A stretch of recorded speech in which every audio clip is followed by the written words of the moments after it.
Hello មេអរគ្នាសម្រាប់មេដែលមានម៉ូតូចាស់ស្នឹមអត់សូវចាំងអត់សូវភ្លឺអត់សូវលងហ្នឹងហើយលែងជាបញ្ហាទេហើយអញមកដល់កន្លែងខ្ញុំបានគឺខ្ញុំលាងម៉ាស៊ីនឲ្យមកខ្ចីញញឲ្យមកស្អាតឲ្យមកថ្មីហើយឥឡូវមកមើលគំរូម៉ូតូនេះមកគ្រឿងអ្នកនរគ្នាគឺ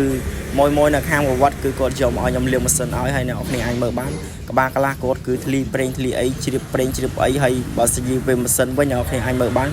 គឺស្នឹមហើយអត់សូវចាំងអត់សូវលងទេហើយឥឡូវមកមើលសមិទ្ធផលដែលខ្ញុំលាងជាមួយនឹងទឹកវេទមន្តខ្ញុំអ្នកនរគ្នាហើយទឹកវេទមន្តហ្នឹងបើសិនជាមួយចង់កំងអីគឺខ្ញុំមានលក់ដែរអ្នកនរគ្នាតម្លៃមួយចង់ទិញប្រហែលខ្ញុំលក់រីឲ្យប៉ុណ្ណឹងអ្នកនរគ្នាឥឡូវមកមើលសមិទ្ធផលដែលខ្ញុំស្រោបខាត់តើទឹកទេពខ្ញុំទឹកវេទមន្តខ្ញុំវាជួយមកឲ្យម៉ូតូហ្នឹងវាស្អាតប្រហែលភាគរយអ្នកនរគ្នាហើយអ្នកនរគ្នាអាចមើលបានទឹកវេទមន្តខ្ញុំគឺខ្លាំងមែនតើអ្នកនរគ្នា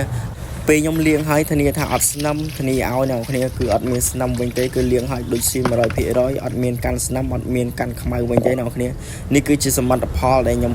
លាងម៉ាស៊ីនឲ្យមកគឺមកស្អាតបែបហ្នឹងអត់ឲ្យខកចិត្តទេអ្នកនរគ្នាហើយសម្រាប់ម៉ូតូមួយគ្រឿងនេះដែរគឺគាត់មកទូសេវាកម្មលាងម៉ាស៊ីនហើយបាញ់ថ្នាំមកជុំអ្នកនរគ្នាក៏ជួយបាញ់ថ្នាំពណ៌ស៊ីនគាត់គឺពណ៌ទឹកប៊ិចហើយគាត់បដូរពណ៌មកទៅជាពណ៌ផ្កាឈូក